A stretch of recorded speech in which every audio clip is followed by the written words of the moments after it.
episode of What You Doing podcast. My name is Matt. Today I'm sitting down with Binary and Charlotte to talk about their game now on Kickstarter, Celestial Bodies Titan Edition. Celestial Bodies is a very exciting mech-based tabletop game, and as I say in the interview, I'm shocked we got to this many episodes without getting some sort of mech-adjacent media on the podcast. If it sounds interesting as you're listening, the game has roughly 2 weeks left on Kickstarter by the time you're hearing this. It has fully funded, so get over there, pledge, back it, do whatever you got to do. There's digital and physical versions available. And I'll note, if you bought the California Wildlife Relief bundle on Itch a little while ago, you do have the previous version of the game available if you want to check it out and see if that's something you want to support to get a physical version. And I'll say the Kickstarter has new zines that you can pledge to get digital and physical as well. I want to thank Binary and Charlotte for making time to sit down and talk with me about their game. But all that out of the way, let's get into it. Hi, everybody. Welcome to What You Doing podcast. My name is Matt. Today, I'm sitting down with Binary and Charlotte to talk about Celestial Bodies Titan Edition. Say hello. Hi. Hi there. Perfect. I love the wave, and then it's an audio podcast. Hang on. I do it all the time. I'm really excited to sit down. I'm going to be honest. When I saw the campaign go live, I was like, I should talk to them about the podcast. I should talk to them on the podcast. I'm already so busy with the podcast. I should talk to them on the podcast. I'm already so busy. And I did it like a week, and then I was just like, I got to do it. Busy's a good way to be. Today we're talking about, I guess the final version of Celestial Bodies. That's a thing that's a question I wrote down. Final V1, final, really final this time.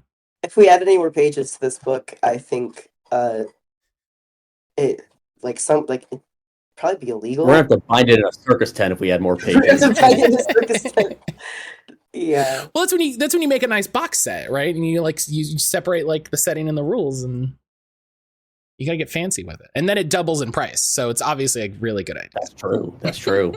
Separate the setting and the rules. I guess we could do a back. Yeah, I think this is too early. It's too early to start diving into hot takes. I think people should get a little funkier with their printing layouts, but that's me. I don't have to pay for it, so I can say whatever the hell I want. I was going to say, okay, you want to pay? I don't know what it costs, so I can just say whatever the hell I want. I'll give you a hint. The base goal for Celestial Bodies covers production, and we barely get paid from it, if at all. Yeah. The $30,000 covers printing out the books and paying for editors and other writers and stuff, and paying for fulfillment, and nothing. It doesn't go to us at all. Anything after that and any extra books we sell will go to us, but that base number is just making the book real. This isn't to say we won't eventually make money from that base number, but it won't immediately make money. Or 1,000, a print run of 1,000, so we can do offset printing. Yes. But so there'll be extra books because there's not 1,000 backers unless something happens, in which case we'll have to reevaluate our priorities. But it is cheaper to print over 1,000 anyway. It gets cheaper and cheaper. But yeah, that we set the base goal as low as possible to get the book done, and that was $30,000. As low as possible to get it done, and not BSing costs such that we lose money. Yeah, right. Even at that price, just fine. Done with a responsible thing. Yes. Yeah, I tend to try to watch myself, but I do it as a joke sometimes. Just guy that has no idea how it works. Well, why don't they do it this way? And sometimes I do that, and then I immediately catch myself and I say this. I have no idea how it works, but why don't they? And it's hey, I'm sure they've thought of it. There's a reason. There's a reason they don't do it that way. We did have a box set in mind at some point in the process of doing this, and then we looked at the realities of doing that and decided against. But maybe just the zines. We can have stickers as a stretch goal if people get spicy with it. There's a lot. I was talking to. Well, I'll finish this and we'll throw the intros. I was talking to Andy from Pandion, and we were talking about Kickstarter stuff. And he was talking about like how people get themselves into trouble with Kickstarters and they offer all of these things for fulfillment and whatever. And I was like, it's because they didn't think about it. They offered a box set and they didn't consider that meant you would have this book and the box. And then at some point in the process, those three things have to come together and then get shipped out again. And I'm like, there's a lot of logistics that I think you just don't think about until it's in front of you. And yeah, that is exactly right. That's exactly what happened, actually. But before, we were talking about fulfillment. And like he was the one who was like, "Are you sure?" Never mind. It's like, no, not that sure. We are not that sure. I was like, I trust you on this. You've done a million Kickstarters. We are deleting the box set immediately. Just you go over to the design doc. No, just delete it. More or less. Yeah. We just deleted the reward on the Kickstarter. We're like, never mind. It's fine. But let's get the intros before I forget. So whoever wants to go first, introduce your name, your pronouns, what you do, what you got going on, your role in the game, and whatever else you want to share with the class. Sure, I'll go first. I am Binary Star. It's my real name. He, him. I've made a few games you may have heard of. Apocalypse Frame is the big one. Valiant Horizon is the real you might have heard of that. Celestial Bodies. I'm Charlotte. My pronouns are you have to guess. Ooh. And choose wisely. Choose wisely. I have made Daisy Chainsaw and Celestial Bodies. I do a lot of art and cover art for Snow's games. So like Songbirds and the new version of Dot Dungeon. And I just did my first layout commission for Sean Richard, who makes DCC stuff with Orbital Intelligence. I hope I pronounced his name right. I'm getting over a cold, so I'm going to be coughing a little bit. Oh, that's okay. Yeah. Sorry. Anyone who wants to hear the coughing in full HD, I'll lean closer into the mic. That's extra. Just get one really good one, and then that's a thing I'll sell separate on the Patreon. We're just like, this is the cough edit. This is, listen. Yeah, listen. People are out there, and I'm not going to say that they're weird, but they have their proclivities, and that's great, and I support them, and make some money out. Yeah, in much the same way. It'll be $3, and that is, it's what it is. So coming back from that, so Celestial Bodies, the TTRPG. Anybody that knows me knows that I'm a real mech sicko. I love mechs. I love giant robots. I love small robots. And I remember not that long ago getting really excited about Apocalypse Frame, and then even less time ago getting really excited about the original versions of Celestial Bodies. So, as I'm sure as I maybe left in the edit in the intro, when I saw the Kickstarter version go up, I was very, very excited and very excited to have y'all on the podcast. Though I'm busy. I waffled, but I pulled the trigger. And so I'm excited to yell about mechs for the first time on this podcast. Honestly, surprisingly, I'm surprised it took us this long. I got to a card game before I got to a mech game, and that's a little surprising. So I guess here at the start, talk us through where did Celestial Bodies come from, kind of at an overarching level. Tell me all of the sordid, terrible design history secrets. Well, you can start with that one. Yeah, I was like, Celestial Bodies was my idea in 2021 or 2022, or it was a long time ago. It was, and I originally came up with the concept of one of my friends posted in a Discord server about Mouse Ritter and the inventory grid, and posted like a long, in-depth idea of like how you can use this for maybe a tabletop game. And then I was like, I want to do this for a mech game. And then I kind of sat on it for a while. One of my friends came up with the name Lamplighter probably in like 2022, and he likes to bring it up as his he's a contributor to Daisy, or not Daisy, contributor to Celestial Bodies. He also contributed to Daisy Chainsaw morally, with moral support. He kept me from murdering during it, so that he contributed morally. Yeah, exactly. And so I just sat on it for a while, and then at some point in between then and now, Binary commissioned me for all the art of Valiant Horizon, and which is how we like met mostly, and then at the end of that, I was like, "Hey, do you want to do a collab? Here's my ideas," and we shared our ideas, and I was like, "Okay, we decided to work on Celestial Bodies," and I had like the basic idea of it, and was like, "Okay, this is the things we have to do. Is it has to be grid. The grid has to exist in some capacity. This was before it was the D66, and it has to be GM-less. I really wanted a mech game that did not require a GM to play, because I always feel like it's really hard to find GMs for things, and I like the idea of a mech game you can just pick up and play by yourself. That isn't like entirely journaling, but like actually has crunch to it. So we started with that, and then Binary came up with the 2d6 grid that we put everything on, which is perfect. It is the most perfect thing I'll ever create in my entire life. And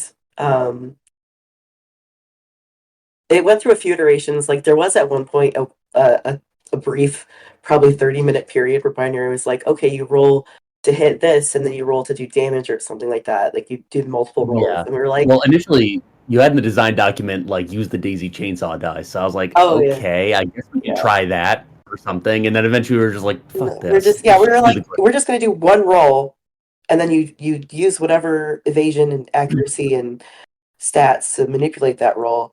And then past that, you don't have to roll it like multiple times, because that's ridiculous. You already rolled. And so it makes things a little snappier to not roll 2 hit and then hit 2 damage and also other stuff.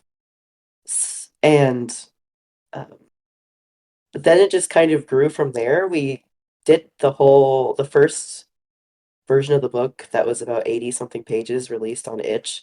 We did that in a month.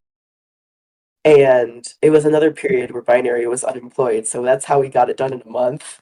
The day we launched it on Itch was the day of his new job. You're like, "I'm done. There you go." That was one of the most insane days of that year. It was just like doing like orientation shit while watching the number go up. Yeah, it was pretty funny. Well, I remember because when we launched it on Itch, we did like a soft launch. So we, put the page up, didn't post about it, and we were just like, okay, if someone finds it, they can look at it or whatever. We put up like a low number of community copies because we're like, well, who's gonna find this? I woke up and it was $1,000. The sickos always find it. They know. We had set the goal at 1,000, by the way. So we hit the goal about 4 hours before we actually launched it. Yeah. And that was pretty funny. And then I later found out that there was a dedicated thread for it on the Lancer Discord. Hell yeah. That they were like talking about it there. And I was like, that's pretty funny. I like that. Hell yeah. Mexicos always know. There were just like 10 dedicated sickos who were just like glued to this, watching it, waiting for it to launch, apparently. Yeah, someone messaged me and they were like, "I'm so glad I saw this before I woke up, like the night before, because I wouldn't have gotten the $200 tier if I hadn't." And I was like, "Oh. Yes. Okay." Oh, another funny fact about that $200 tier is that we actually oversold it, because Itch, 2 people basically bought it the last slot at the same time, like within the same minute, and it's just getting both of them. So we had it set to 5 or 4 or something. It was 4, and we sold 5. Okay, it was 5, and we sold 6. Yes, it's just handling for that is just like, I guess I'll sell another. Yeah, why not? They had to. So for a while, it was at like 6 sold of 5 capacity. Yeah, it was pretty funny, and we were just like, "How did this occur?" So we went and checked, and it was just like, "Oh, they just bought it at the same time." Okay, why not? What are we gonna do? Tell someone they can't have it after they just bought it? Like, yeah, that's That's not worth the problem. That's not worth the like, negativity. figuring out how to do refunds on itch, I don't want to find that out. It's probably not good. It's probably not easy. It's less bad than you might think. You can just ask itch and they'll do it. Apparently, but nonetheless, we weren't gonna. Yeah, I mean, it's like whatever. It's fine. And then we spent the next year getting it to the current Titan edition. Yep. Which was a lot of binary working on it and a lot of me dying from my day job constantly, and also not having internet for a period of time. Because I lived in the woods. So that was a 200-page edition on that 80-page game. Yes. Which I actually printed it all out with a printer, and it's in a binder next to me right now. I love the visual image, and I'm sure none of this is what happened, but I love the visual image of you, like, for whatever reason, going into the woods and then coming out months later, and it's like, hey, Binary, how's the game going? And you're like, it's great, I wrote all this. And no, that's pretty accurate. That's about right. Yeah. I didn't have anything else going on, so I wrote this. It's like, I wrote construction rules. I hope you're cool with that. Was a conversation with you at some point? Yeah, and there's a lot of conversations with me in Binary where I'm like, what if we added this? And he's like, oh my god, no. And then I'm like, okay, but what if we did it anyway? but what if? And then randomly I'll be like, hey, I wrote up the mission Hex Flowers. What do you think?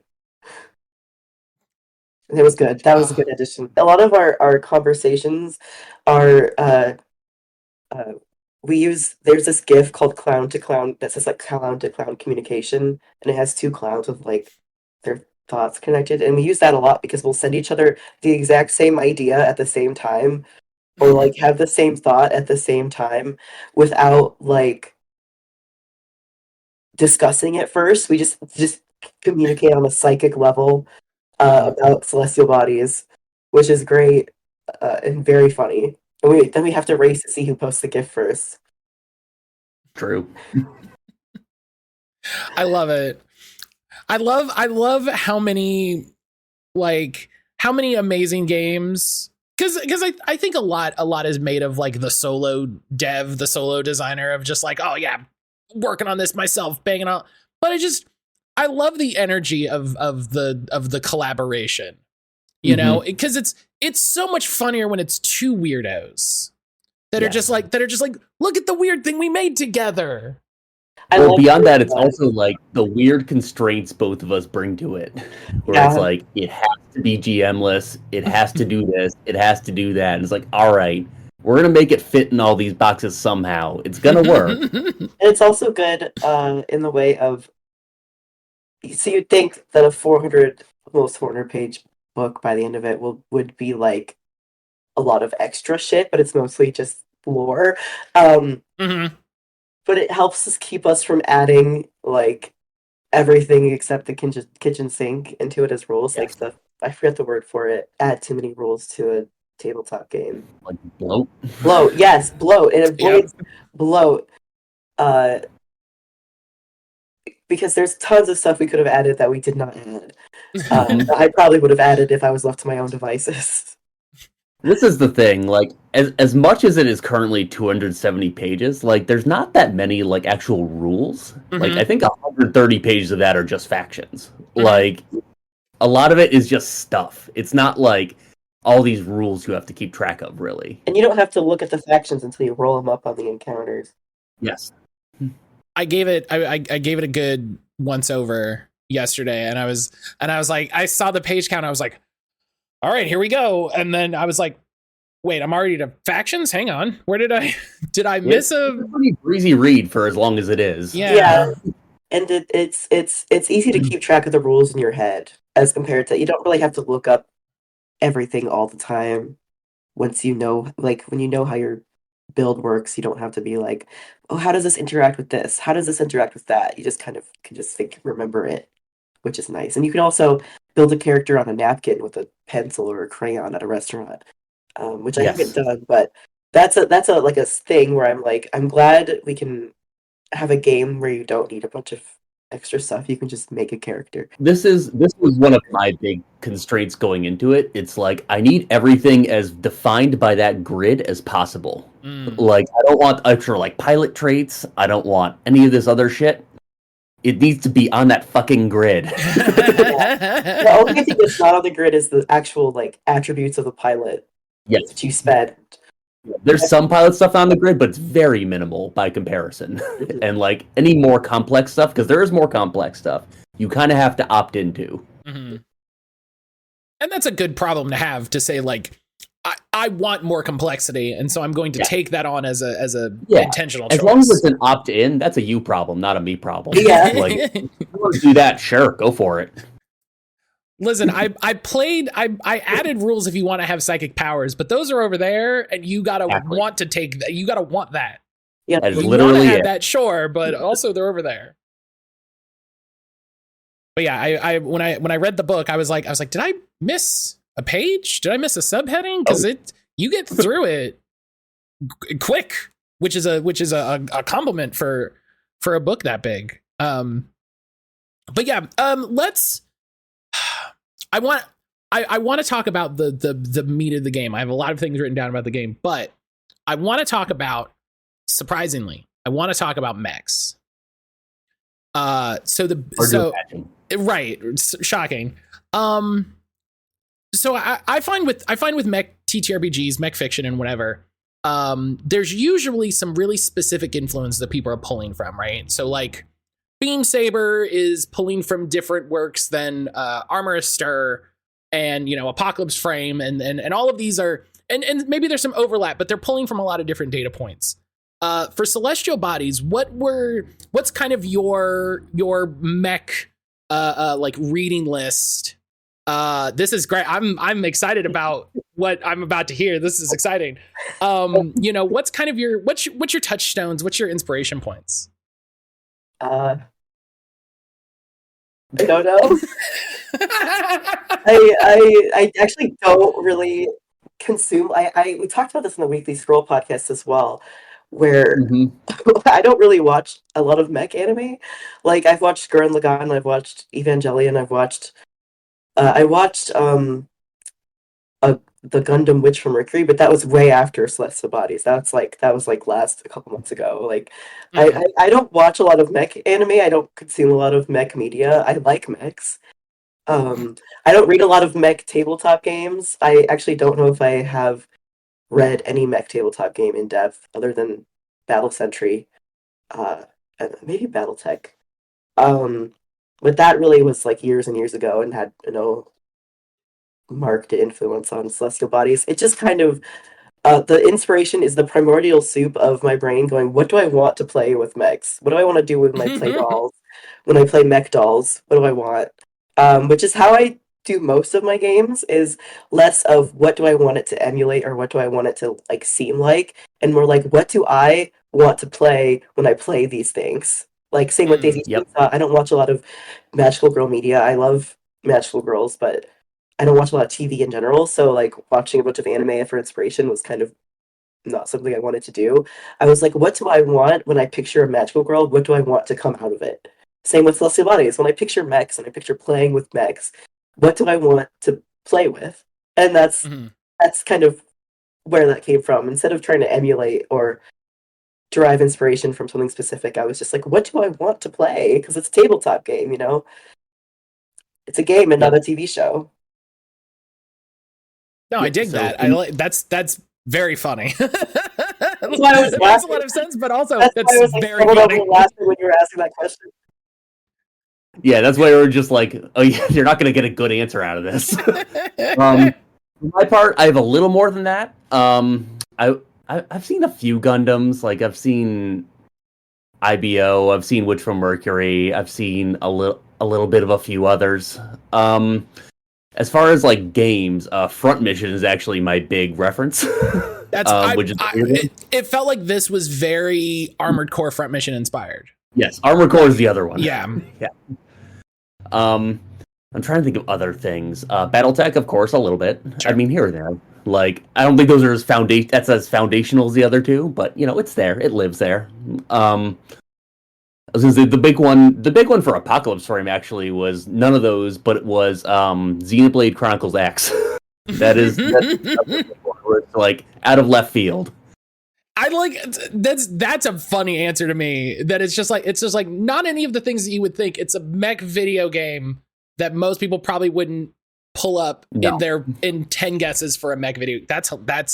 This is great. Especially this is why I did the podcast. This is it. Especially one that was like 5 people played because it was on the Wii U and that's it. It's gonna remaster. They're re-releasing it. I can't believe it. I'm so ready for it. Those 5 people. Those 5 people are fucking eating good. Those 5 people are so right. They can finally turn off their Wii U's. Like literally, that's why I own a Wii U still. I got one. I'm not even kidding. You can barely see it. It's right there though. Excellent. I bought it 2 weeks ago. What a time! Just right before the last game holdout. Like, my claim to fame. I got an Ouya in 2023, and I got a Wii U in 2025. You got an Ouya in 2023? How? A friend bought it off eBay and gifted it to me because. Oh my god! Because well done. In my hubris, I said, so I'm a streamer also, and I was talking about the Ouya at one point, and I was like, the Ouya was a great idea. It was just like 6 years too early. I'm like, if you launch the Ouya now, if you launch something like the Ouya now, it would clean up and it would be amazing. And so what he did was, we talked about it later in Discord. What he did was he bought an Ouya, he put it in a box, he printed out the quote, because I have it right there on my wall. He printed out me saying, "It's me in the year of our Lord 2023 getting an Ouya," and put it in the box and gifted it to me. And I was like, "This, yeah." Some real sicko shit. Just that's great. God, that's very. I'm glad I asked that question. I was like asking what inspiration, like what mech things were your inspiration. That's kind of a basic. No, this is the best answer that could have been. None. Normally it would be a basic answer, but follow up on that though. I have the same principle as Charlotte of I don't aim to emulate something in particular. Usually it's just kind of like if I do aim to emulate something, I accidentally end up emulating something else that I realized along the way.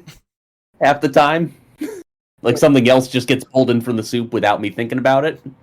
I did get the Berserk mode of the psychic powers from Evangelion because I thought that would be fun. And that's probably the most overt direct reference to anything in Celestial Bodies. That's like actually related to big robot things. Yeah. If there's an overt reference to anything, it's not because I really wanted to pay homage to it, it's because I thought it was funny. Yeah. I don't do anything that intentionally. The big fucking gun and the even bigger fucking gun.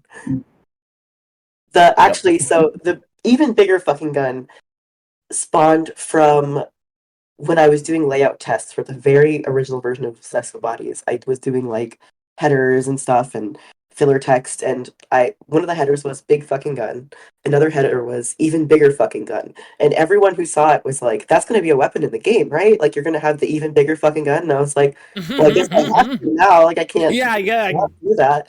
And well, you committed to it. I committed to it. Guess, yeah. It was just a throwaway like line of text, and I was like, well, fuck, it has to go in, it's gotta work. That's how all the best ideas get started, though, is somebody goes like, hey, so that's a thing, right? And you're like, I guess, sure. Yeah. Why not? Yeah. A lot of things work out here. But so, you mentioned it earlier, but I'm excited to dig into it. So the grid, I think is the most satisfying thing about this game. It is absolutely amazing.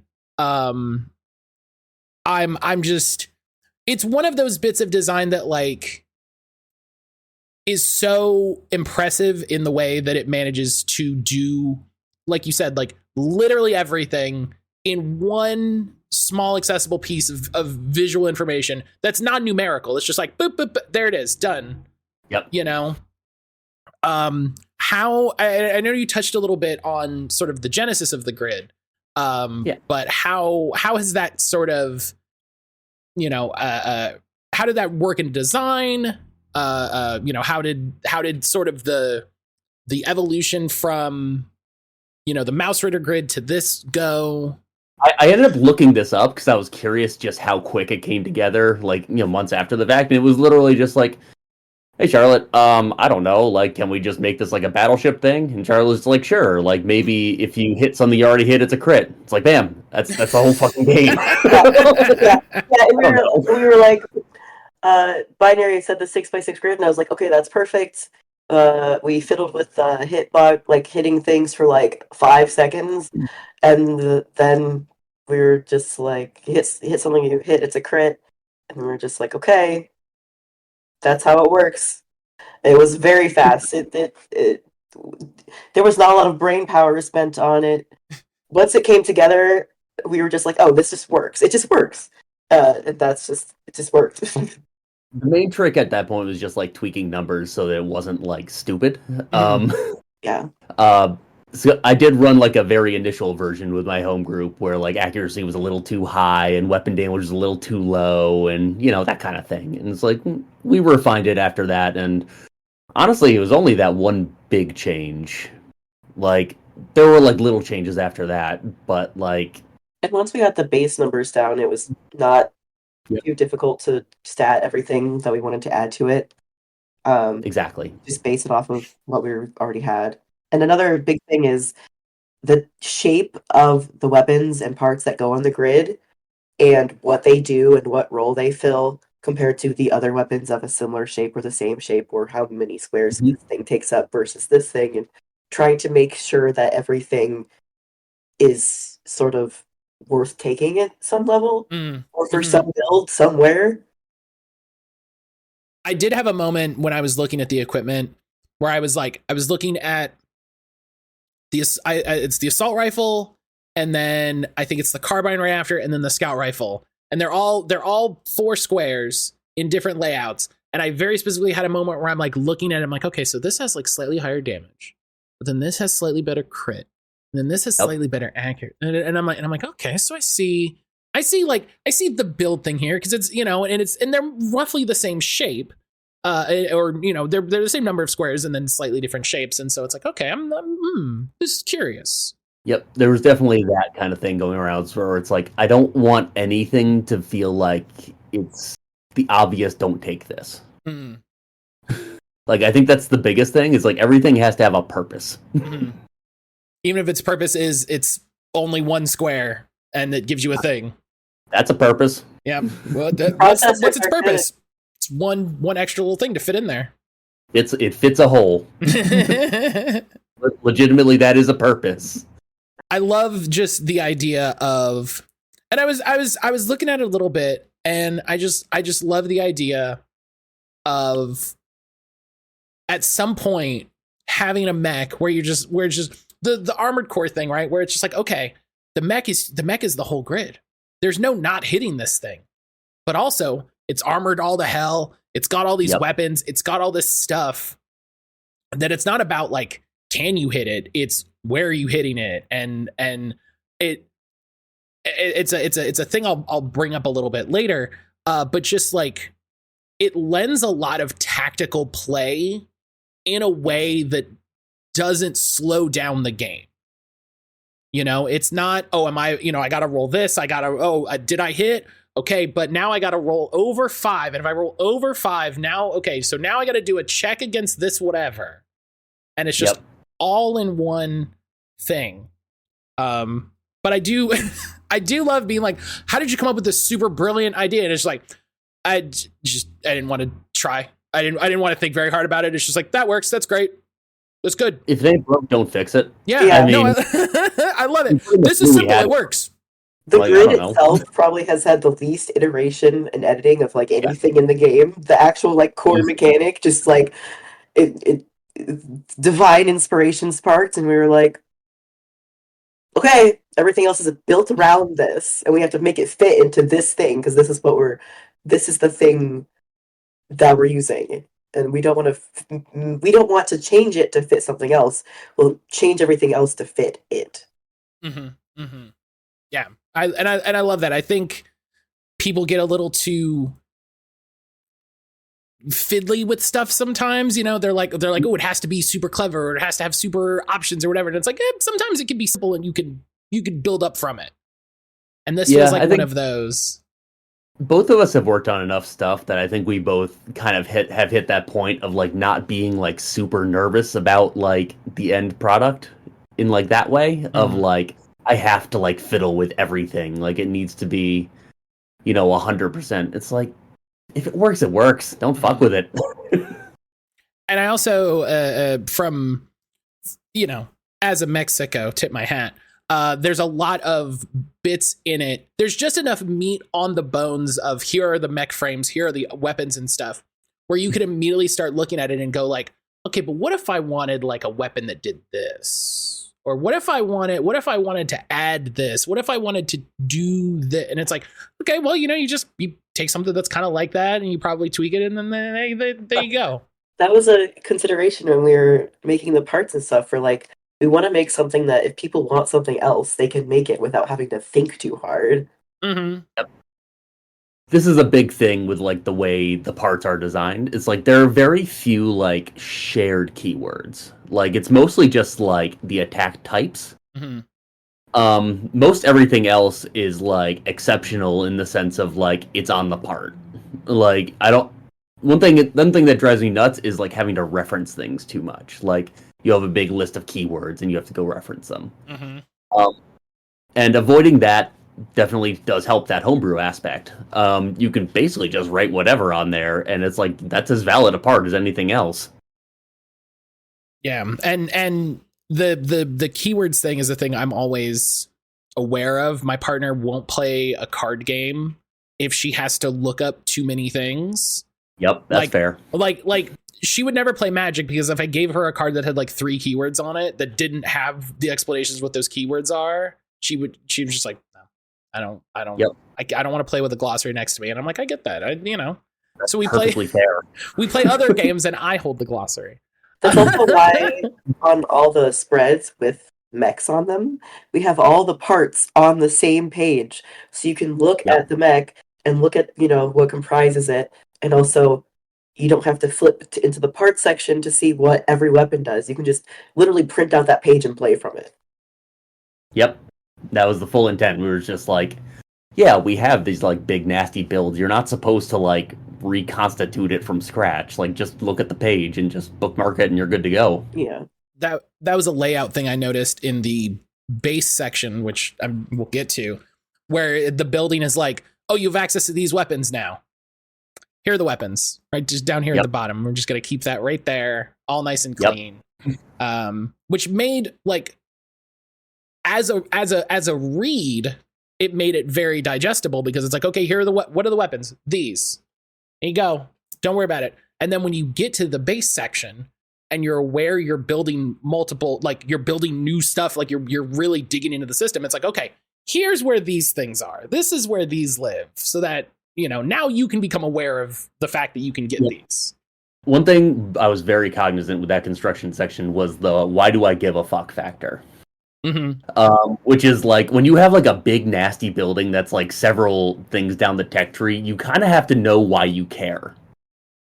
And like that was half of the purpose of that. It was like during that construction thing, it's like, why is this aspirational? Why do I want this building that's a pain in the ass to make so bad? Mm-hmm. And the answer is that it's right there and you can see why. Mm-hmm. It lets you take revolvers. Oh, do I care? Maybe. Yeah. But especially with the complex building, it's like, oh, it lets you take this like sick katana that has +3 accuracy and a 5 times crit. Yeah. Or not. Someone on the table is going to be excited about that. Exactly.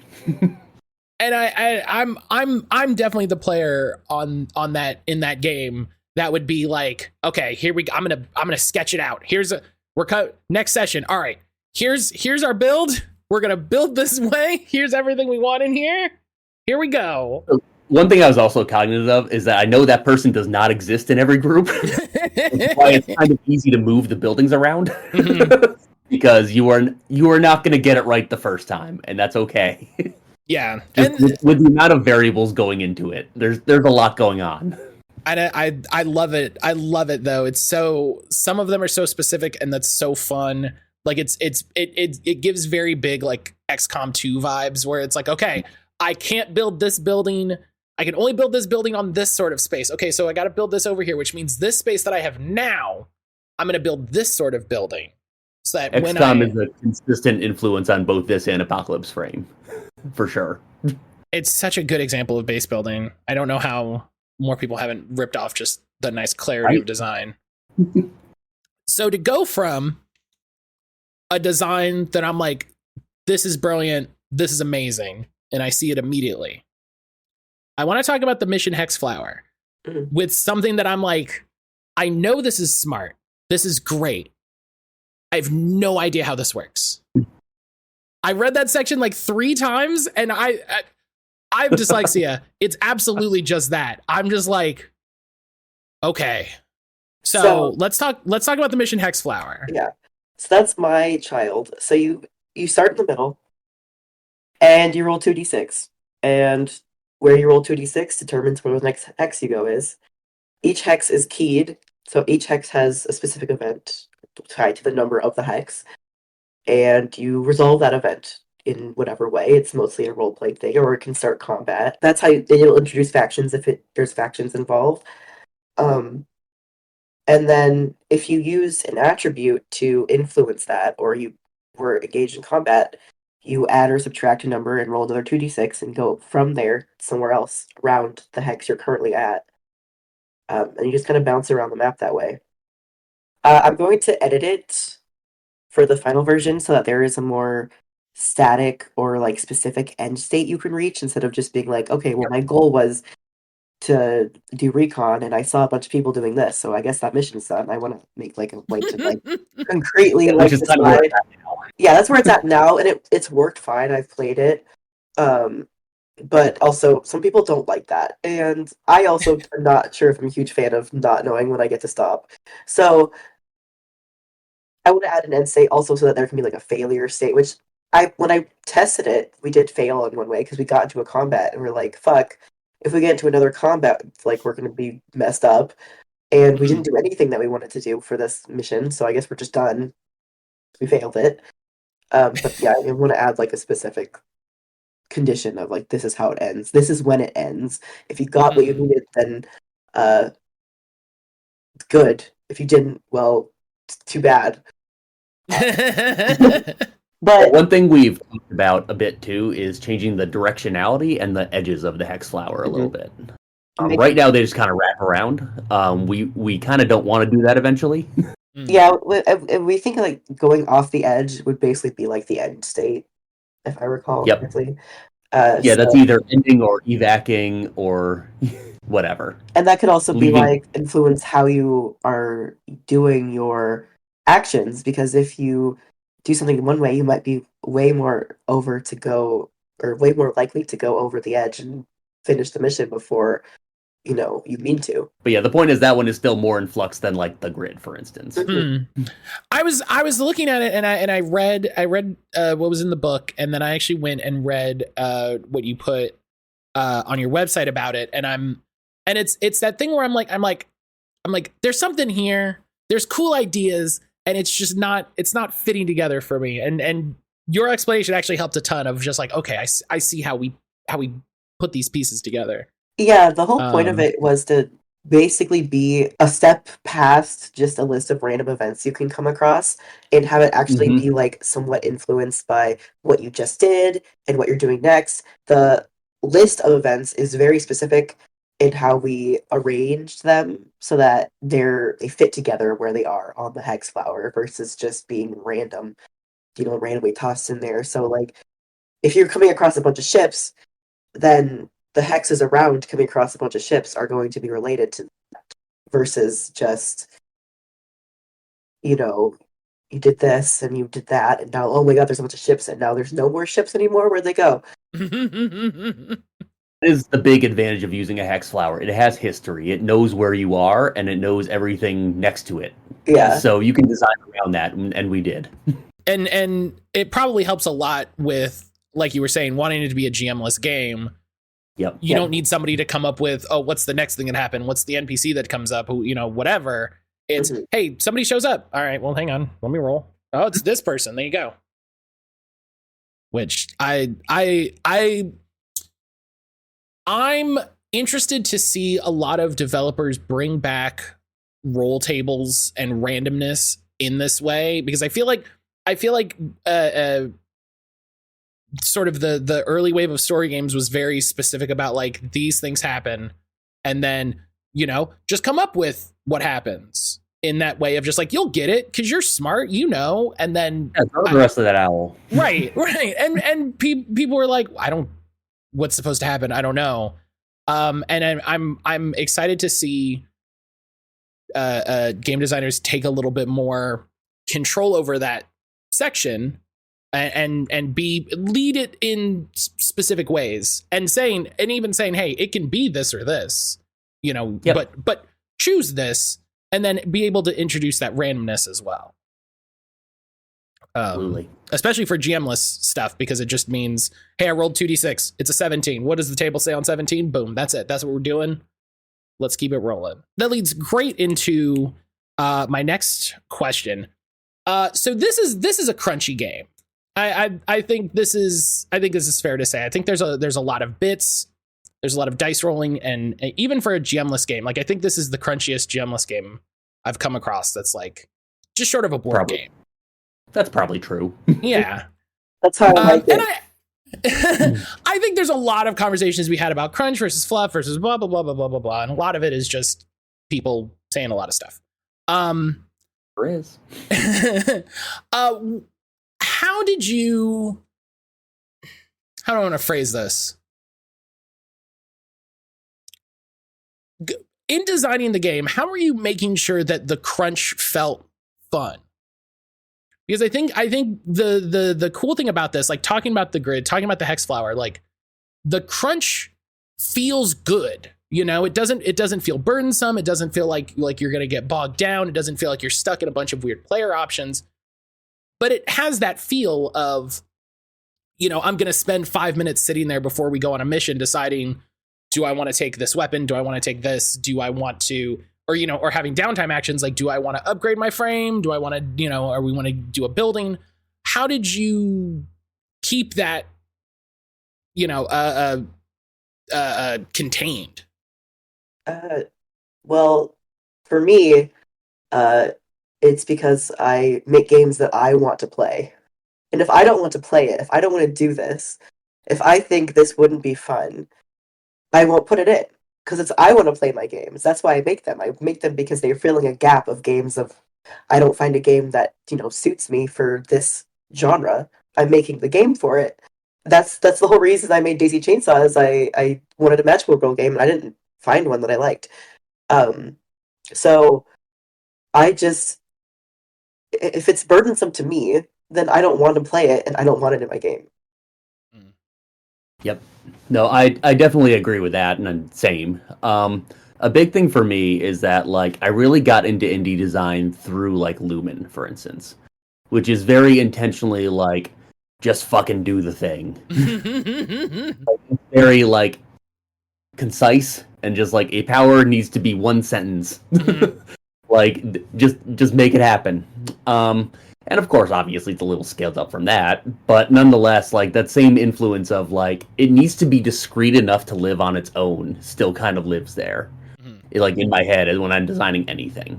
Like, again, this comes back to, like, the I don't like referencing keywords thing. It's like, I want a thing that does what it says it does. And, like, ultimately, if you're designing everything around that, it's not going to be too burdensome, usually. Yeah, go ahead. I would say, like, if you can take the mechanic out and place it somewhere else and it's still usable, I like that. Like, with the Mission Hex Flower, I actually described it to Snow, and she's going to be using it for Dot Dungeon for her questing booklet, because it just works. It just works for quests, too, it doesn't have to be missions. It can work for MMO quests, which is really fun to me, but it could just basically extract it whole cloth and just, erase the mech parts and add in fantasy parts, and suddenly it's a whole new thing. And I like that as being like it's just its own thing that we've flavored to be in this because it's fun to use. It is it's that very separable, like, modular design that really helps. Because, like, if each of those parts can stand on their own, then that means none of them is, like, too much of a pain in the ass.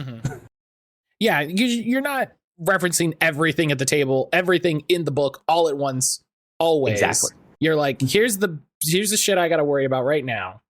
And then when we get to it later, we'll get to that part. And a lot of it is, like, a lot of the more complex stuff is very opt-in, too. Like, that is a thing where, like, if you don't want to deal with some of the nastier shit, you just don't have to. It's like, just don't. Just don't take that on your mech. I don't know. If you don't want to think about missile deployment, don't take missiles. You'll be fine. How do missiles work? Jerry, don't take missiles. Just don't. Sometimes you do have to think about it a little bit with enemies, but, like, it's not that bad usually. If you don't control the enemy that has the missiles, make someone else do it.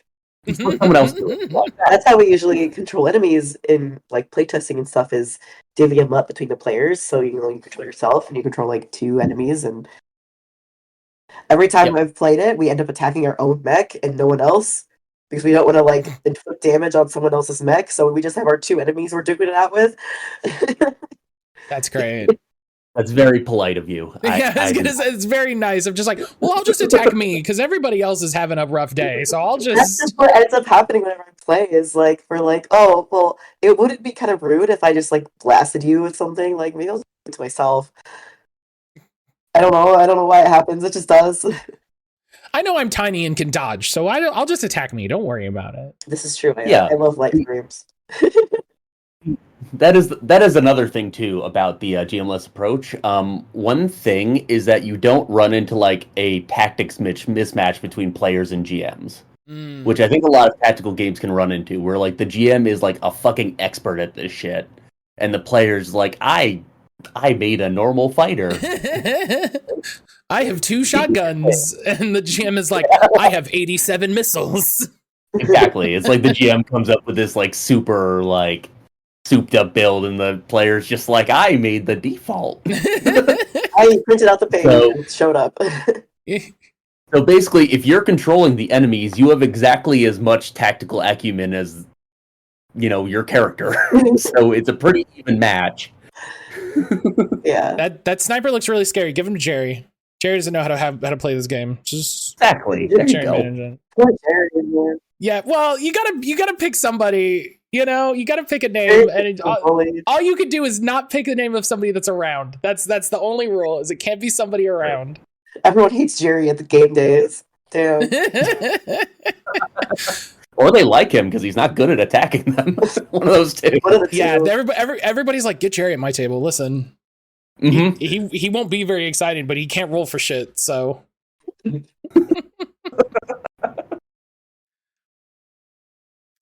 So spawning off of that, I think of a fun consideration for these sorts of games, because I think in a lot of the same way as it's a thing that people talk a lot about, but doesn't mean half of what they think it is like balance. And it came up a little bit already of, like, balancing such and such, and mostly in terms of the grid. But how much consideration, how much time, how much effort, all of that, like, have you spent on balance? How much of that has been a concern in the design? So what I tell people about balance is that balance is a tool. It is not an end. It is a means to an end. Like, so it's given consideration, but, like, the play experience in general is more important than, like, making sure that, like, the fucking spreadsheets line up. To me, it more important is that it feels good. Yes, by far.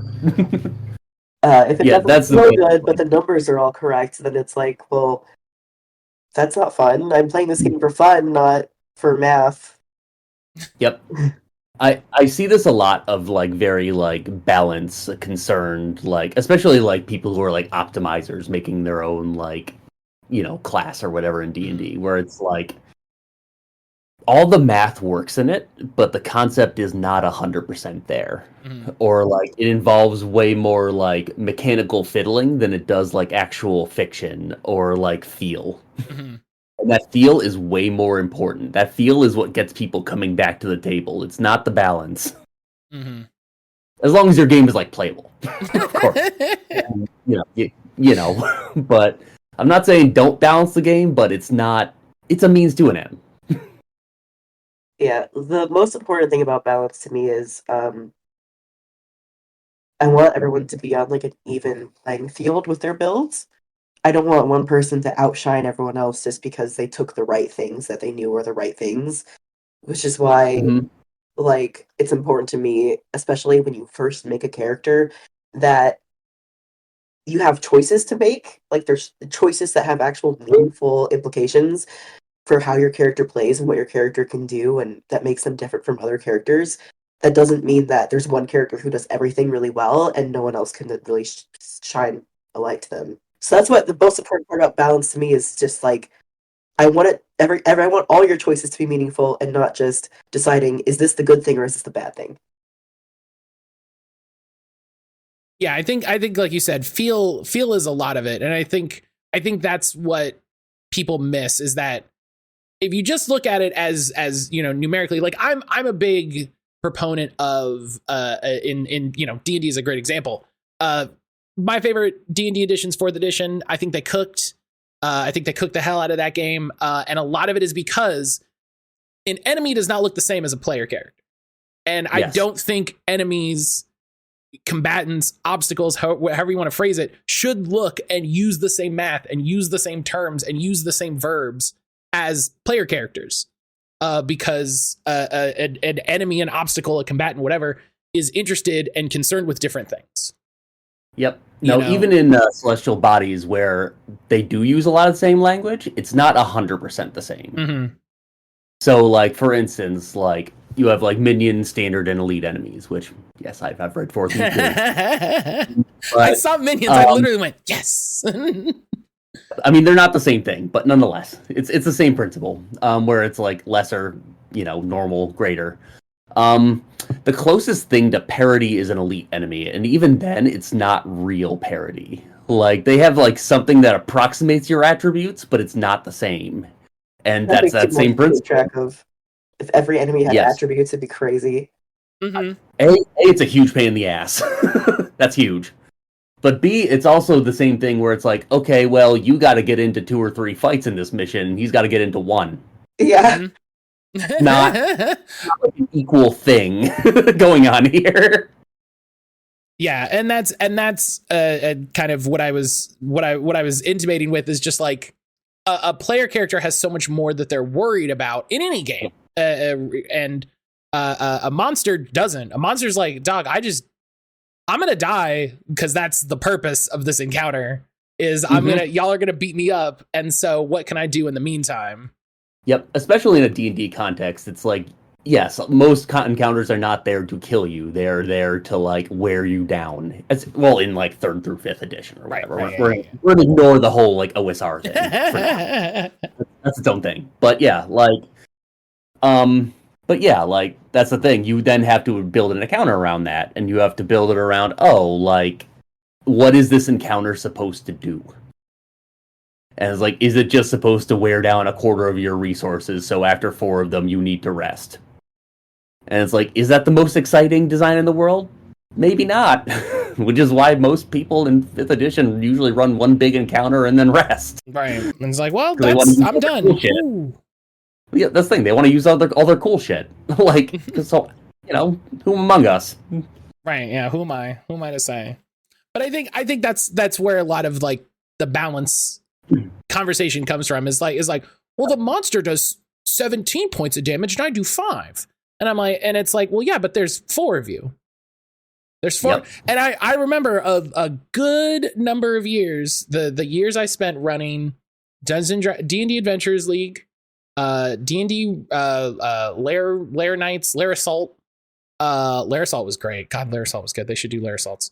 And then the near decade I spent doing Pathfinder Society, you really start to learn what things to care about on the big bad fight at the end of just like, oh, it's an evil cleric. Oh, he has like this first level. He's never going to cast that first level spell. I'm not even going to worry about that. I'm not even going to worry about that. I'm going to cast this big third level spell. I'm going to try to hit as much people as I can.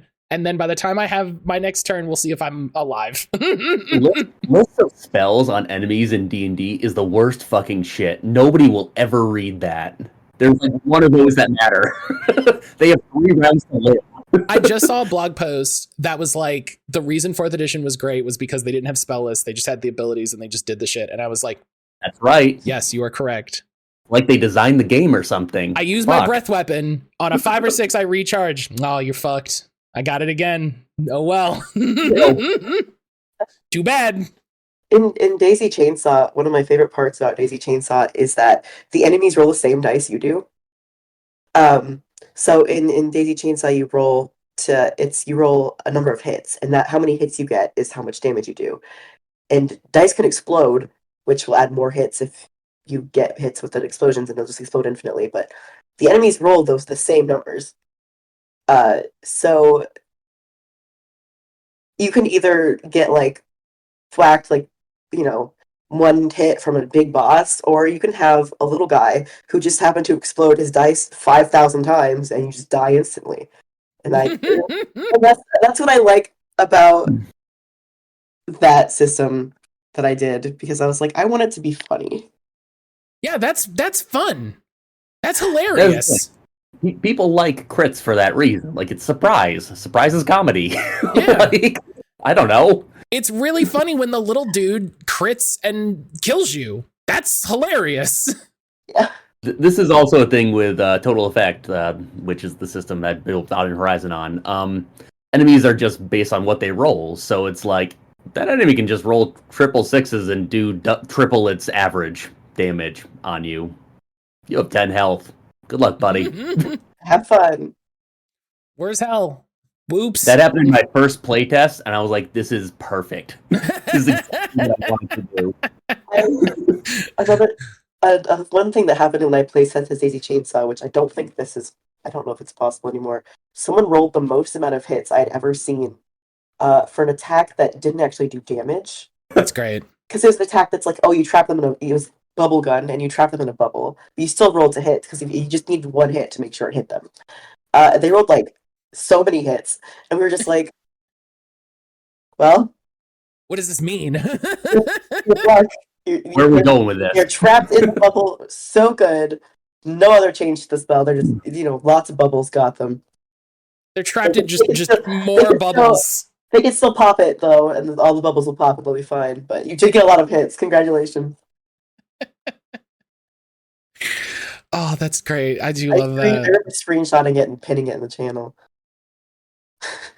Definitely Celestial Bodies has like very generous crits for a lot of weapons. Like a 3 times crit with a sword will kill half of everything. Yeah. Like just straight. And if your teammate is someone who hits a lot of squares, like they're getting a lot of explosives, and you're running around with a sword, it's over. It's just over. Yeah, there's great teamwork there, where it's like someone can set you up for a really nasty crit there. Yeah. I love it. That's fun though. That's mech fiction, baby.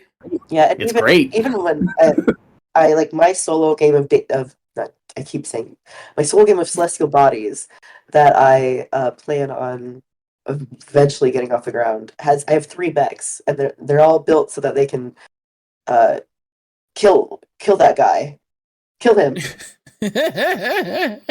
1 and then 2 and then 3 and then you're dead. Yeah. The true TTRPG player experience, the solo game I'm going to do eventually. Just as soon as I get the scheduling, as soon as we get the scheduling together, I will finally do my solo game. This is Never Bodies binder for the people in the chat who can see. I love it's the most like 9th grade Trapper Keeper. Oh yeah, I got this for $5. It was on clearance because no one's starting school in February. I love it. I love that you can tell where the faction section is. Yeah, because you see the tabs, and then there's like a huge gap of like, here's a tab, then here's all the factions, and here's the next tab. Yep. I don't have it written down, but this seems like a great thing to dig into. The setting for Celestial Bodies, you can talk for as long as you want about the mechanics. But let's talk about the setting. What's going on? What's up with all these factions? Well, Earth exploded and everyone kind of drifted off, and 100 years later, their insular communities have to interact with each other to get resources. And these insular communities have been affected by space and the resources available to them, and the lives they led when the lives their great-great-grandparents led when they were still on Earth, and what they brought with them onto the ships that they took off from. Because essentially, a lot of the home ships are just repurposed space cruise ships. That was the vision in my head. Is like, these were luxury ships that people just kind of were like, well, fuck, we have to leave. What can we shove a bunch of people on like sardines? All our luxury cruise ships. My favorite faction is the Scavengers, and I like them because they're not really they're like a loose collection of home ships, one-off ships, spaceports. I made a menu for a spaceport called Hazy Station, like a diner inside Hazy Station, and that had a bunch of like extra stuff on it. And I love that little menu. It was for the menu jam some time ago. And the Scavengers are my favorite because I just really like the vibes of people who came together because they scavenge. They have to find the materials they need to fix their mechs, and they scavenge off ships, they scavenge off each other, they scavenge off, anyone who decides to attack them, because usually the scavengers in my head are pretty peaceful. They're not trying to kill other ships. Yeah, they're scavengers. They're not like fighters. But if people start attacking them, they'll attack back, and, if they win, look, they got more resources. Look at this giant mech they destroyed that they can take the metal off of and melt it down to fix their own mechs, So my thing with the factions, and a lot of them are designed partially by us and partially by like backers of the initial It Fund. So for a lot of them, we got concepts, and I would write them out as something else, or something like close enough. Like I made it work for the setting. The big thing is that I wanted to impress with a lot of them is that a lot of them are just reactions to this 5 generations old trauma of just like, we have just been unmoored, now what? And I kind of mentally subdivided each of them into like 4 categories. One of them is just survivalists. That's your scavengers, your people who just like found various ways to get by, like no matter what. One of them is mercenaries, people who are like, I need to find a way to make myself useful to everyone else to live. That makes sense. One of them is imperialists, which is like, I'm going to react to this by getting as much as I can. And the last one is cults, just people who just like went full like, especially when they hit the Titans, they're just like, okay, this is why I am going to make this make sense now. I'm gonna make this my whole personality for everyone on this ship. That makes a lot of sense. Oh, I found this big thing in space. Oh, that's God, I guess. That's exactly. Sure, that makes sense. Exactly. Like, no, that's reasonable. Yeah, I get that. But yeah, just think of them in that context of like, I don't want to just like sit down a lore Bible and just say like, this is what's happening in the setting. I want to show you the people, and I want you to kind of bounce that lore Bible off yourself based on what you see for the most part. Like part of this is that like we don't define what happened to Earth. That is a pointed thing. Something. Now we have 2 supplements who do, but in the book, we do not define what happened to Earth. And part of that is that's kind of what you take to it. And that's going to inform how you like think about those factions, like because they are all informed by that and by what they've hit along the way, and like what they've done to each other and to themselves along the way. And knowing that a lot of it was from the Itch Fund makes a lot of sense. Just because there'd be a couple that I'm like, well, this is kind of silly. Like, well, how did we get here? And then it's like, oh, somebody probably just wrote like Space Witch or something, and it's like, oh, okay, that tracks. Yeah, but it's like beyond that, it's like reality is silly is the thing I tell people. Like, people do stupid shit all the time in real life, or like stuff that like doesn't necessarily make sense, but is like, maybe it's like kind of silly to you, but it's not silly to them, and it's like it's internally consistent. Yes, everything comes from something. Yeah. Yeah. And so, that's part of why I like to lean into like even some of this, things that you would say like don't necessarily fit a mech setting. It's like, fuck it, we're doing it. I don't know. I mean, there's factions, there's groups of people in real life everywhere who are like, yes, this thing is my personality, or like fandoms. The whole like everything. There's so many silly groups of things where people are like, "This is what makes me get up in the morning," and to other people, it's like, "Well, that's weird," and then to them, it's like, "No, this is actually important to me." And in Celestial Bodies, that might be the weird body that floats outside your home ship and speaks to you at night. Yeah, it's a little different when they talk back sometimes. Yeah, it does seem that is very actionable. That is very it's a little more like, yeah, you can reasonably make a cult off of this, like when it works. Like, what's your guys' cult? Oh, we found like a big space rock, and it seemed chill. What's your guys' cult? Oh, we found like the dead body of a Titan, and when we dream, it like sings its prayers to us, and it's like, oh, that's way more like, yeah, I would worship that too. Yeah. I want to make a faction that's around space whalers, now that I think about it. Sure. Hell yeah. Because there are there's space whales in the mission Hex Flowers, there's space whales, and I'm like, I should just make a faction about space whalers, That'd be fun. You only meet them if you find the space whales. You gotta get lucky. You gotta get lucky. There you go. I give you one harpoon if you don't fuck it up. Don't miss. Don't miss. Don't miss. They have big mouths. Don't miss. It's very funny. It's the name of the mech is the don't miss. That's a good name for a mech. I wonder. LF don't miss. You gotta make that an MN because it's got that plus accuracy, and just like stack up everything else that gives you accuracy. That's true, and MN is also not as easy to hit. Yeah, it's true. So don't miss them, and they won't miss you. Oh yeah, it cuts both ways. Yeah. Cuts both ways. Don't miss. That's just that's a statement. You miss, I'm not. if you miss, I'm not listening. Yeah, don't miss. Yeah, that's as much a creed for me as it is a warning for you. Like, don't miss. Don't. Just don't miss. Yeah, just don't. Listen. The combat's real easy. Just don't miss. Why are you missing? Stop missing. I'm always telling people it's a skill issue. Just don't miss. just don't miss. So Celestial Bodies is really interesting to me. And it's a thing that's come up like a few times in the interviews of because I interviewed a lot of people really quickly for Zine Quest. The thing that came up a lot was one of the benefits that a lot of people saw in Zine Quest was being able to say, here's a game, here's a thing, it is complete, it is done, and being able to get it out the door. And I think Celestial Bodies is a really interesting connection with that.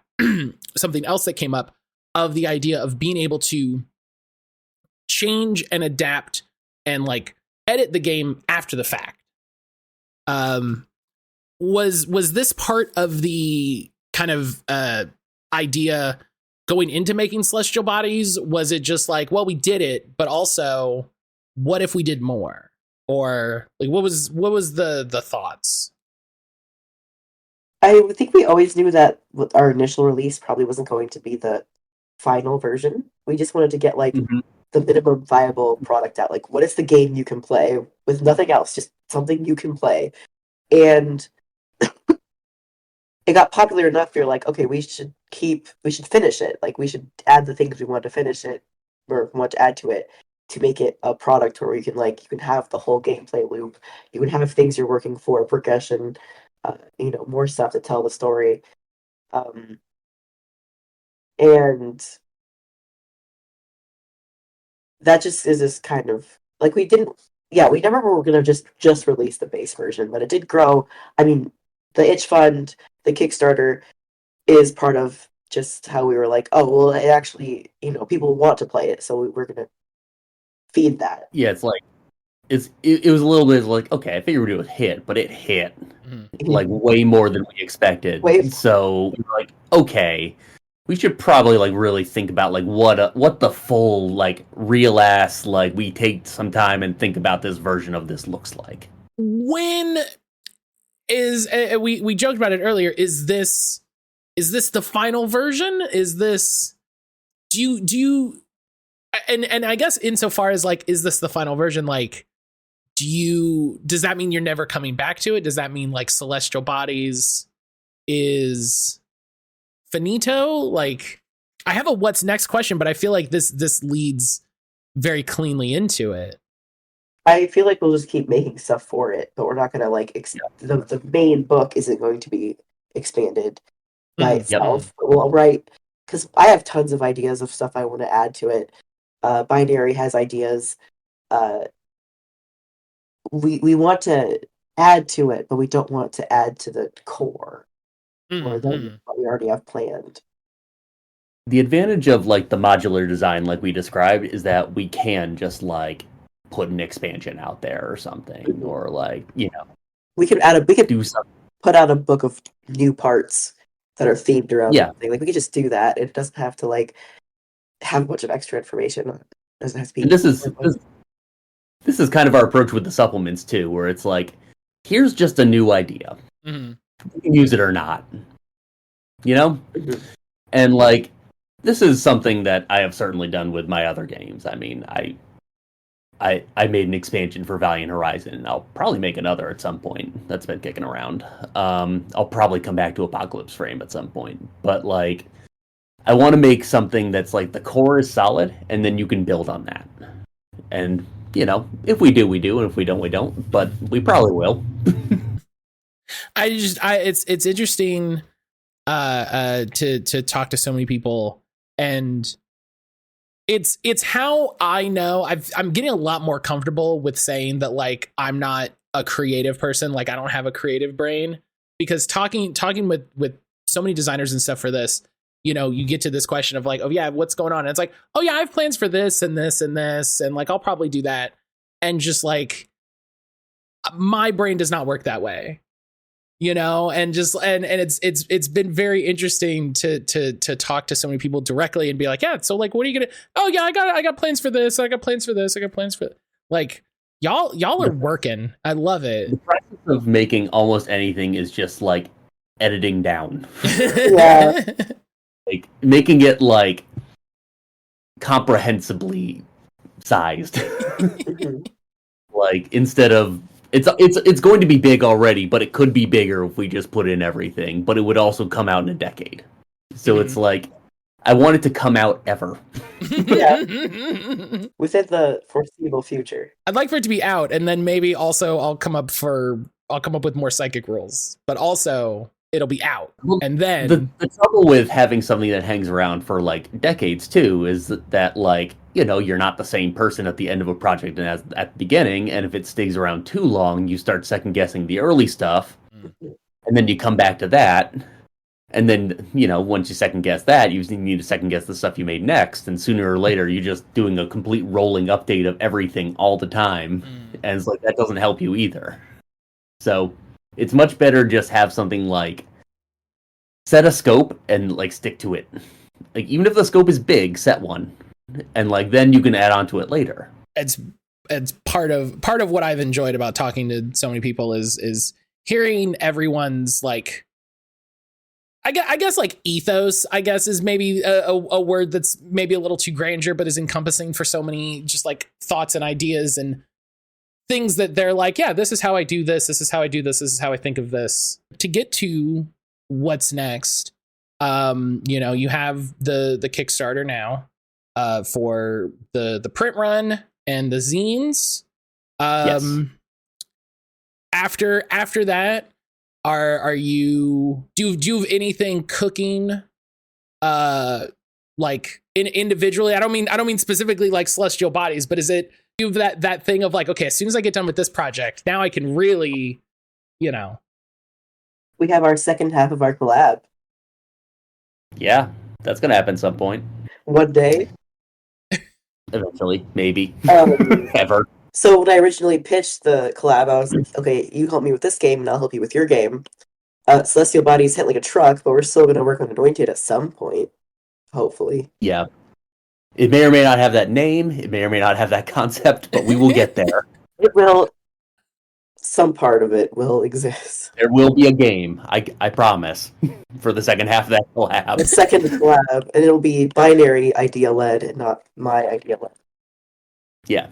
I love how, and this is like the second or third time this has come up, like TTRPG designer collabs are like half business agreement and half like teenage love confession of just like no, yeah, we're going to be joined together significantly for a significant period of time in every way. Yeah. The thing with Celestial Bodies is that I think both of us kind of underestimated the scope of what that was going to end up as. We didn't know. We didn't know what we were getting into. Like, especially with the itch fund, I was like, I had done the Valiant Horizon itch fund. It made like 2,800. It's like, okay, sure. It'll probably make like 3,000 something. It made 8,700. So I was like, oh, okay. Fuck, all right. People like mechs. People like mechs. They do like mechs. I keep saying this. They're so horny for mechs. Oh my god. We're doing. Mexicans are eating good right now. We're living. Things are going Mexicans great. are always good. They are having the times of their lives. We're doing all right. They made a new Armored Core. They're probably gonna make another one because that one sold really well. I hope so. BattleTech is back. Mech Assault is back. Is Mech Assault back? Really? Yeah. Oh shit. Okay. Yeah. Nice. They just had a new Mech Assault game come out. I feel like nobody talked about it, but it came out. They made it. There's also a game I downloaded, which is mech, like make your own mech waifu, basically, but it's called Mecha Break. It's like the beta is out, and that's not what I thought you were gonna say. That's correct. That's a correct statement, but that's not where. Yeah, Mecha Break. But all my friends are playing it as a way to make their mech waifu kill lots of people. That's not wrong. Yeah, no, it's not an incorrect way. Because I remember watching my friend play the beta of it. A female version of Char Aznable named him Charlene Aznable because I took Charlotte. It's very funny. Wow. Charlene Aznable. That's very funny. The match does very specifically start with like a really horny cutscene. Yeah, the wife getting into the mech. Like, they know what they're doing. When you eject from the mech. Yeah, they like I remember watching my friend play that. I was like, oh, okay, all right. Yeah, it's like, yeah, they know who their fans are. Yeah, like, come on now. Yeah, listen, I get it. I'm not poo-pooing anybody's fun, but it's just like, oh, all right, okay, yeah, yeah. Spend more time in that character creator than you think you're gonna. Oh my gosh, we did it. I think this is it. So that means it's time for the 3 question. So what's fun is there's 2 of you, so that makes the 3 question easier. So the 3 questions is the thing I do at the end of every episode. At the end of the first episode, I ask my guests who her like top 3 podcast guests would be, and just every episode I've been like, oh yeah, top 3 whatever, and I come up with it during the episode, and it's just meant to be a silly sort of lead out. Gosh, I was planning on being like 3 favorite mechs, but that's not going to be a viable question, as we've learned. Hold on, let me do some research really quick. Oh my gosh. My 3 favorite mechs are Char Aznable. The Gundam. Yeah, the Gundam. Gosh. The Gurren. We haven't. Yeah, the Lagan. I don't like the Gurren as much, but I like the Lagan. Yeah. And then you just end the call. I gotta go. Yeah, elaborate on that. No. Yeah. Gurren and Lagan. Those are my first two. Gosh. I mean, there are multiple stages. We're not going to get into it. Oh my gosh. This was tricky because nothing really came up for me to latch on to for this question. Favorite weapons, favorite frames of Celestial Bodies, maybe. I mean, sure. I want to hear your favorite shit in your game, like, regardless. That is my favorite. Like, I love hearing the person who designed the thing talk about, like, their favorite bits of the game. That's cool. Tell me who your favorite child is. My favorite two frames are, well, I'll have to pick a third, but I love the Light Flash, I love the Ultra Flash, and the third would probably be, I don't even know. One of the Titan. I like the Mushroom Titan frame. That's a good one. What does he do? Hang on. The Mushroom Titan. Is that in the book yet? Yeah, it's in the book. Okay, I can't remember because I don't even know if I've read through all the factions recently. I don't remember anything. Did we put that in the book, or did I just write down the words Mushroom Titan? That was a backer. That was a backer. Justin Vandermeer. Backs that, but the Mushroom Mech. I don't even remember what it does. I just remember. I got it up right here. Okay, tell me. Yep. It basically infects enemies with spores. Oh, that's what. Yeah, that's what I thought it did. Because I had a GIF of like how it would work. Yep. Yeah, those are my top 3 mechs in Celestial Bodies. All right. Let's see if I'm picking mechs. I want it to be known this isn't the top 3 question. I just came up with it, actually. Oh, that's fair. I just thought of it. I just want to hear what your favorite mechs are. Okay, sure, fine. Your questions. Well, I have many times expressed my bias toward light mechs, so definitely Light Flash and Light Nerve are probably my favorites. I'm a big fan of Medium Flash. Medium Flash is the most like basic motherfucker mech, but it's such a workhorse. Mm-hmm. I love it. Like its special ability is it has armor when it's medium. That's it. Like gets the job done. It gets the job done. That's the thing I remember when I was playing Armored Core was a lot of people were like, oh yeah, you play like the super ultralights and you whip around and all of this. And I was like, yeah, but I don't get to have any weapons. I want missiles. I want like big chunky guns. Yeah, Armored Core is very tilted toward light because it wants you to be fast. like all the rating is like based on speed. So yes. Makes sense. You know. But so we're gonna adapt the 3 questions slightly because there's 2 of you, and so asking 6 things feels like that would be a lot. So we're gonna adjust it slightly. So each of you have 1 answer. So who is, other than the other person, who's your top pick for like dream design collab? Like pie in the sky. Already collabed with. No, it just can't be each other. It can be somebody you've already collabed if you're like, oh, I have this idea and this would be really fun. It just can't be each other. You can't cheap out and be like that game we already said we were gonna make. Well, mine would be Snow because I already work with her a lot and we already vaguely collab on things. And we're also working on something together, but we work together on a lot of things, which isn't really a pie in the sky thing. But I remember when I first met her, one of the things I said was like, do you want to do a collab? And then they just kind of went, like, we just work on stuff together all the time. And she's like one of my favorite people to collab with on anything ever. If it was someone I haven't collabed with, I guess I can't. You said 1 answer, but I'll have a second answer. No, listen, that's everybody does that to me all the time. I'll be like, yeah, 3 answers. And I'll be like, is it okay if I say more? And I'm like, what do you think I'm going to do? You know what? Actually, probably someone I would like to collab with one day would be I don't know how to pronounce it. Excellent Press. Oh yeah. He's so cool. I think it's Exxon. Yeah, excellent. I don't know what he said. I think it's Exxon. Exit, yeah. Exit Press. He did send me some coffee he had lying around that was the Pursued by a Bear blend, and I've been drinking it lately. Because his Discord username is Pursued by a Bear.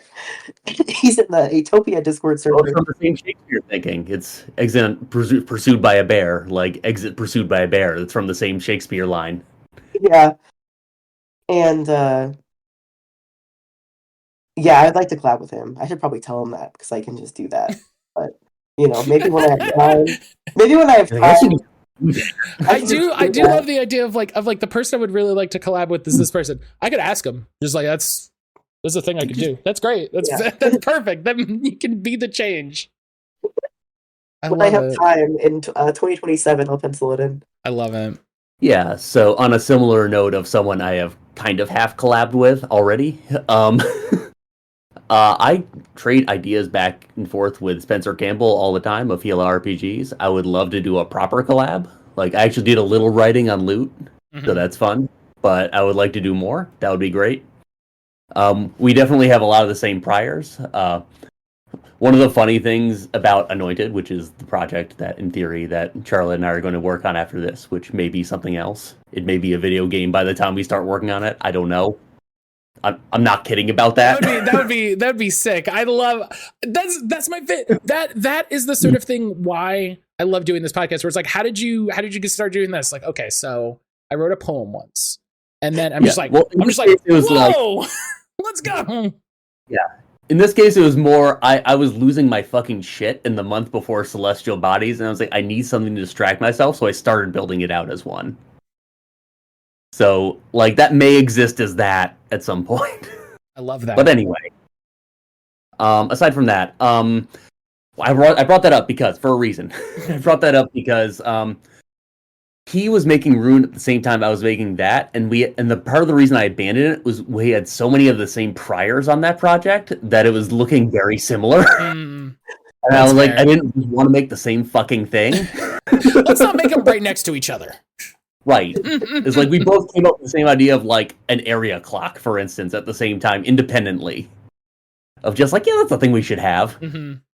It's just like, fuck, all right. So it would be nice to do like a proper collab. Another one is Will Yobst. I love all their shit so much. Yeah, oh my god. Great. I also think that I haven't had the time. collabs in tabletop games do not happen as much as they should. I think there should be more collabs. I see a lot of people. I've had people ask me like, "Oh, how was collabing? Like, how do you feel about it?" I'm like, "I love it, and I think you should do it too." Because people get scared of not solo deving, they get scared of not solo deving and like having to work with your ideas with someone else. And I'm like, it's great though. It's so cool. I don't have to do everything myself. You do have to give up some of that like complete author control, but it's good. I like doing that. It is a good problem. It's such a good problem to have because you are not going to do the same shit you always do. Yes. Yeah, and everybody that I've talked to who, either it was something that they worked on with somebody else or talking about that project, they're so over the moon about it. Because I think it's so fun. As a person who gets excited about stuff and gets to tell people about it sometimes, it's so fun to be excited about a thing and tell a person about it, and that person is equally as excited. Yep. And then just what if the thing that we were excited about was the game that we were making? There you go. That's how that whole experience sounds, and that rules. But yeah, I think it's super fun to think about in the TTRPG design space, like who you would work with, who you think has like ideas and design ideas that like you would fit really well together with. Because it's super fun. I said this the last time this sort of question came up. It is super fun as a person who does not do that and is just a fan of TTRPGs and all of this to see, two designers I like be like, we're doing a thing together. Here it is. It's just like, holy shit. Yeah. Cool. Yeah. I do love seeing it as well as being it. It's part of what I want to do with this podcast. And I'm not happy 2025 is the trash fire that it is, but I feel like it is helping me lean into the idea of just like be excited about shit, man. Ooh, I'm gonna be doing a cover for Nova's mech tabletop game. Hell yeah! Good. Hell yeah! I'm like, oh no, now I'm a mech artist. Now people want me to draw mechs. Fuck. Oh no! Oh, I'm gonna have to look at a mech. Oh no! Robots online. Pinterest. Give me mechs. No, they're gonna be all AI mechs now. No, it's fine. I have a mech board from pre-AI times. A mech board for pre. Charlotte, I got bad news for you. I hate to break this to you. You might like mechs. I love mechs. Yeah, you might. I mean, maybe you should watch like a mech show or play a mech video game or something. I don't know. I'm playing the mech waifu game. That's the PvP mech waifu. You got me. You did. That's true. That's true. It's 2 oil streak tears streaked down his face. He loved Big Mac.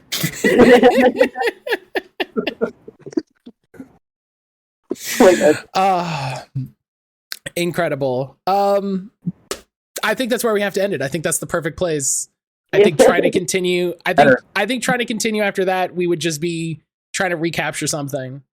Binary Charlotte, thank you so much for joining me. Thank you for making time out of your busy schedule.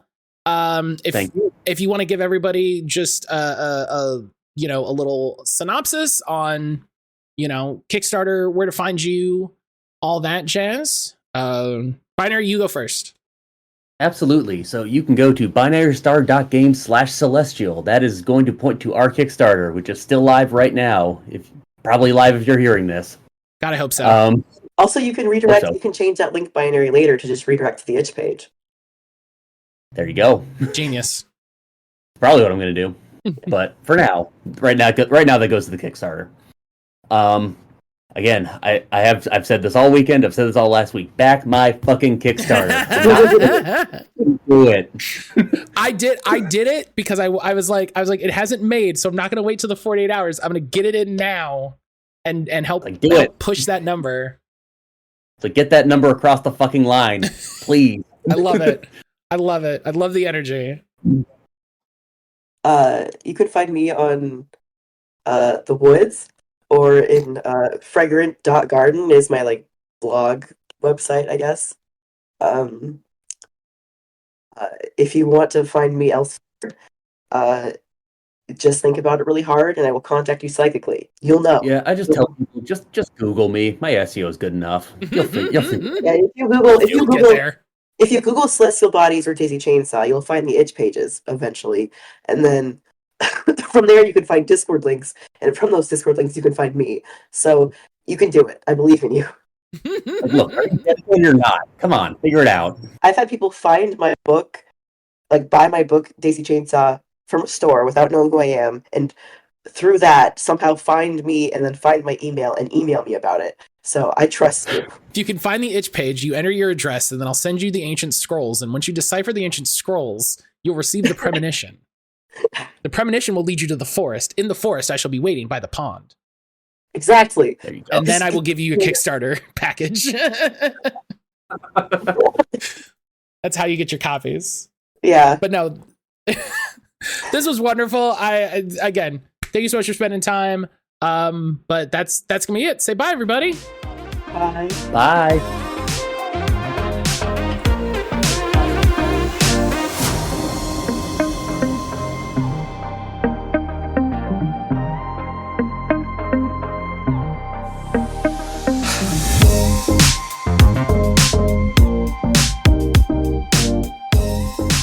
That's that. Another interview done, another episode completed. I want to once again thank Binary and Charlotte for making time to sit down to talk with me about Celestial Bodies. All of the links to their socials, the Kickstarter, everything like that will be in the show notes, as well as always, everything we talk about. I spent a good amount of time on those show notes, so I hope they're helpful for people that don't know, if we mention a movie or a TV show or a creator or something. I hope you find something interesting in there that excites you. Celestial Bodies, once again, is on Kickstarter for roughly 2 weeks by the time you hear this. Please go check it out. See if it interests you enough to pledge, to back, to get a physical, to get a digital, to go, at the very least, go follow Binary's itch page and go follow their socials, all of that stuff. Even just going and reposting a post about the Kickstarter, doing follows before something launches can have a really big effect. And hey, while you're on social media, why don't you go ahead, go follow the show and maybe me. I have a couple really exciting interviews lined up over the next maybe month or so. But I'm also kind of struggling with the amount of work this is taking. To be perfectly honest, making this podcast takes just enough work that if I get, more than a couple interviews lined up, it can really start to be a drain. And then interviews come out on top of each other. And I feel like that's bad, both for you as a listener and then for the people who are on the show who are talking about their thing, who I'm ostensibly trying to drum up support for. And I guess there's really no perfect answer to that when you're doing this sort of show. But I don't know. If you have any thoughts, any ideas, anything like that, feedback at mattcaulder.com. You can send me any comments, questions, concerns you have about the podcast. And as always, thank you for listening. Thank you for rating. Thank you for, following on social media, backing the Patreon, anything like that. But I have a headache, so I'm going to go lay down, and I'll see you all in the next one.